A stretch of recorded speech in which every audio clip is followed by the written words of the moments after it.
काला जादू। अपने बेटे रिशु के माथे से टपकते हुए पसीने को देखकर सविता की हालत खराब हो गई। ऐसा आज पहली बार नहीं हुआ जब रिशु नींद से घबरा कर जागा है। हाय मेरा बच्चा, न जाने किसकी नजर लग गई है तुझे।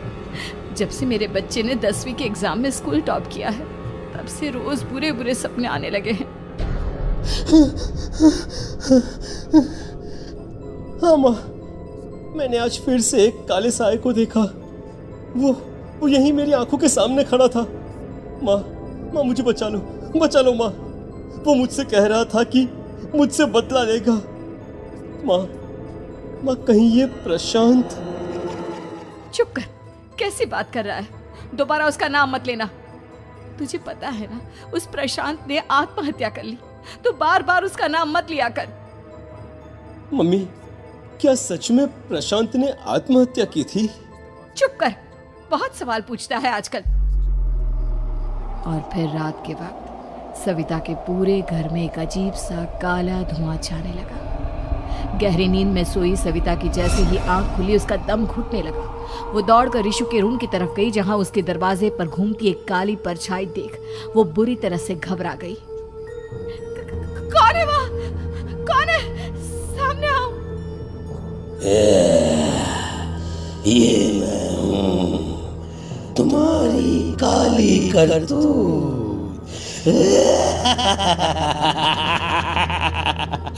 और अब मैं तुम्हारे बेटे को ले जाने आया हूँ। नहीं, मेरे बच्चे को छोड़ दो प्लीज। मेरे रिशु को कुछ मत करना। वो परछाई रिशु के कमरे में घुस जाती है।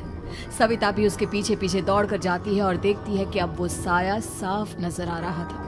वो सर से पैर तक खून में सना हुआ था और उसके शरीर के सारे अंग कटे फटे हैं। क्या चाहिए तुम्हें?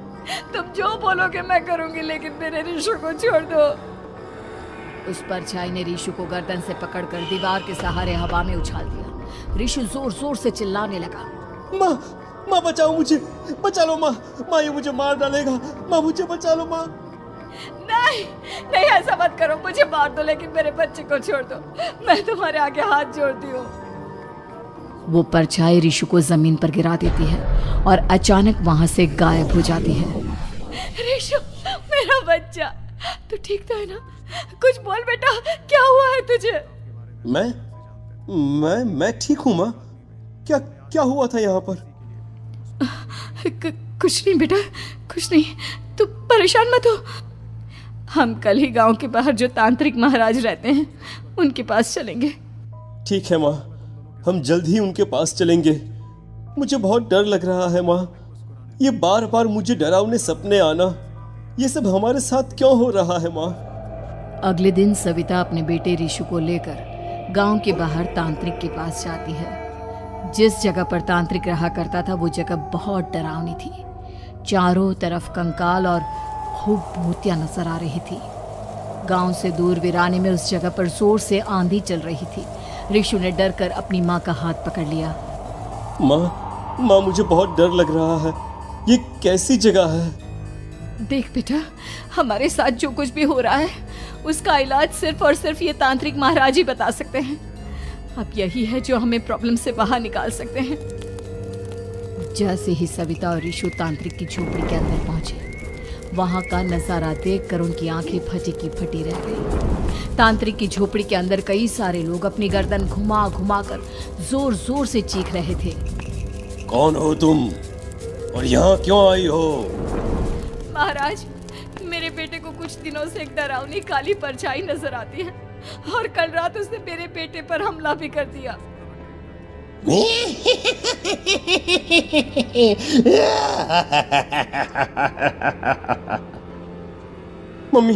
मम्मी हमें यहाँ से चलना चाहिए। ये जगह मुझे ठीक नहीं लगती। नहीं बेटा, ऐसा नहीं कहते।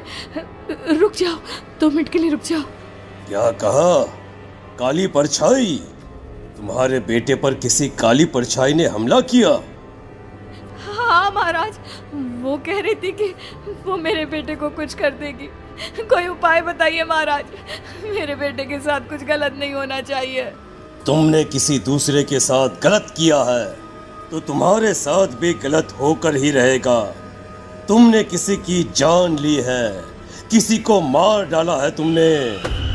नहीं महाराज, मैंने ऐसा कुछ नहीं किया। मैंने किसी की जान नहीं ली। मुझे कोई उपाय बताइए। लगता है तुम इतनी आसानी से नहीं मानोगी। मैं तुम्हें अभी उस काली परछाई से मिलवा देता हूँ और वही सारा सच तुम्हारे सामने लेकर आएगा। सविता और ऋषु ने डर के मारे अपनी आंखें बंद कर ली। तभी अचानक तांत्रिक की झोपड़ी में अजीबोगरीब आवाजें गूंजने लगी। सविता और ऋषु बुरी तरह से कांप रहे थे। आंखें खोलो और अपने सामने देखो। क्या यही है वो जिससे तुम कल रात को मिली थी? बताओ मुझे। हाँ, इसने कल रात मेरे बेटे के ऊपर हमला किया था। ये उसी लड़के की भटकती हुई आत्मा है जिसे कुछ दिन पहले तुमने मार डाला था। मम्मी ये महाराज क्या कह रहे हैं? क्या सच में आपने किसी की जान ली है, किसी को मार डाला है? अगर हाँ तो बताइए ना मम्मी, किसको मारा है आपने? किसको? तुम्हारी माँ इतनी आसानी से सच नहीं बताएगी बेटा। इसने एक बच्चे की जान ली है। कहीं उसका नाम प्रशांत तो नहीं महाराज? वो मेरा दोस्त है, मेरा मतलब मेरा पड़ोसी है। सही पहचाना। देखा सविता, तुम्हारा खुद का बेटा भी जानता है कि तुमने किसी के प्राणों की बलि चढ़ा दी और इसीलिए अब उसकी बुरी आत्मा तुम्हारे घर में भटकती है। मुझे माफ कर दीजिए महाराज, मुझसे बहुत बड़ी गलती हो गई। प्रशांत हमारे पड़ोसी का बेटा था। हर बार उसके नंबर मेरे बेटे से ज्यादा आते थे और इसलिए मैंने उसके कमरे के बाहर काला जादू किया था, पर मुझे नहीं पता था कि वो मर जाएगा।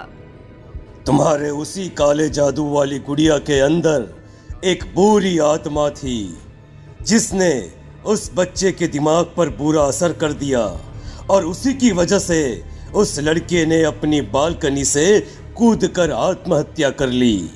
इसकी वजह सिर्फ और सिर्फ तुम हो, तुम। नहीं महाराज, जो कुछ भी हुआ मुझे नहीं पता था कि प्रशांत अपनी जान दे देगा। प्रशांत की आत्मा इस वक्त तुम्हारे सामने खड़ी है, हमसे बात करना चाहती है। बोलो क्या कहना चाहते हो? मैं जीना चाहता था, बड़ा होकर कुछ बनना चाहता था।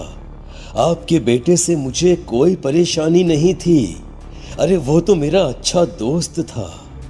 मुझे माफ कर दो बेटा, मुझसे बहुत बड़ी गलती हो गई, मुझे माफ कर दो। माफ करने से मुझे वापस जिंदगी नहीं मिल जाएगी। मेरे माँ बाप आज भी मेरे लिए रोते हैं। आपने मेरे साथ बहुत गलत किया है, बहुत गलत। और तभी अचानक प्रशांत की आत्मा वहां से गायब हो जाती है। सविता जोर जोर से रोने लगती है। सुन लिया तुमने? ये तुम्हारे अपने ही किए हुए पाप हैं जो इस तरह से तुम्हारे सामने आ रहे हैं। माँ, ये आपने अच्छा नहीं किया। सिर्फ 10th बोर्ड के एग्जाम में मैं टॉप कर पाऊँ इसलिए आपने मेरे दोस्त के ऊपर काला जादू कर दिया। नहीं मम्मी नहीं, अब हम कभी खुश नहीं रह पाएंगे, कभी नहीं। मेरे दोस्त की आत्मा को कभी शांति नहीं मिलेगी मम्मी, कभी नहीं। लेकिन मैंने जो कुछ भी किया सिर्फ तुम्हारे लिए किया। वो लड़का हमेशा फर्स्ट पोजीशन पर आ जाता था और इस वजह से हमेशा तुम्हारे मार्क्स कम पड़ते थे। मैंने तो सिर्फ उस पर एक छोटा सा काला जादू किया था बेटा। मुझे क्या पता था कि उसका ये नतीजा निकलेगा। जिस गुड़िया को तुमने उस लड़के के कमरे के दरवाजे पर लगाया था, दरअसल उसके अंदर एक बुरी आत्मा का प्रवेश हो गया था, जैसा कि अक्सर काला जादू करते समय हो जाता है। मुझे अपनी गलती का एहसास हो गया है। मैं प्रायश्चित करना चाहती हूँ। आप बताइए मैं क्या करूँ? प्रशांत के घर जाकर उस काली गुड़िया को वहां से निकालकर यहाँ लेकर आओ। मैं उसे आग में जलाकर राख कर दूंगा और उसके बाद प्रशांत की आत्मा को हमेशा के लिए मुक्ति मिल जाएगी। अगली रात सविता चुपचाप अपने पड़ोसी प्रशांत के घर जाती है। प्रशांत के माँ बाप प्रशांत की मौत के बाद उस घर को छोड़कर हमेशा के लिए वहां से चले गए थे। जैसे ही सविता उस घर के अंदर कदम रखती है, उसका सामना अजीबोगरीब हैवानियत से भरी आवाज़ों से होने लगता है। ऐसा लग रहा था जैसे कोई बुरी तरह से चीख रहा हो। सविता जैसे ही प्रशांत के कमरे के बाहर पहुंचती है, वहां पर लटकी हुई गुड़िया के शरीर से खून टपकने लगता है। ये क्या हो रहा है? इस गुड़िया के शरीर से खून क्यों टपक रहा है? सविता हिम्मत करते हुए उस गुड़िया को वहां से उतारने की कोशिश करती है, लेकिन तभी अचानक से बहुत भयानक दिखने वाली औरत उसकी आंखों के सामने आकर खड़ी हो जाती है। मैं यहाँ से कहीं नहीं जाऊंगी, और अगर तूने मुझे यहाँ से हटाने की कोशिश की तो मार डालूंगी मैं तुझे। नहीं नहीं, मुझे तुम्हें यहाँ से ले जाना ही होगा, नहीं तो मेरा बेटा, उसकी जान को खतरा है। मैं तुम्हें नहीं छोड़ सकती। अगर तुम्हारे अंदर हिम्मत है तो मुझे इस घर से बाहर ले जाकर दिखाओ। और ऐसा कहकर वो औरत सविता के ऊपर हमला कर देती है और उसे हवा में उछाल उछाल कर जमीन पर पटकती है। लेकिन तभी अचानक मौका देखकर सविता अपने हाथ में ली हुई सुई उसके हाथ में चुभो देती है। हाथ में सुई लगते ही वो औरत जमीन पर तड़पने लगती है। ये क्या किया तूने? ये क्या कर दिया? तुझे ऐसा नहीं करना चाहिए था। तांत्रिक ने मुझे कहा था कि तुझसे जीतने का सिर्फ यही एक तरीका है जिससे मैं अपने पापों का प्रायश्चित कर सकती हूँ और अपने बेटे की जान बचा सकती हूँ। और उसके बाद वो डरावनी दिखने वाली औरत एक छोटी सी जादुई गुड़िया में तब्दील हो गई और सविता ने उसे ले जाकर तांत्रिक को दे दिया। तांत्रिक ने जादुई गुड़िया को आग के हवाले कर दिया। और फिर कभी उठ नहीं पाए।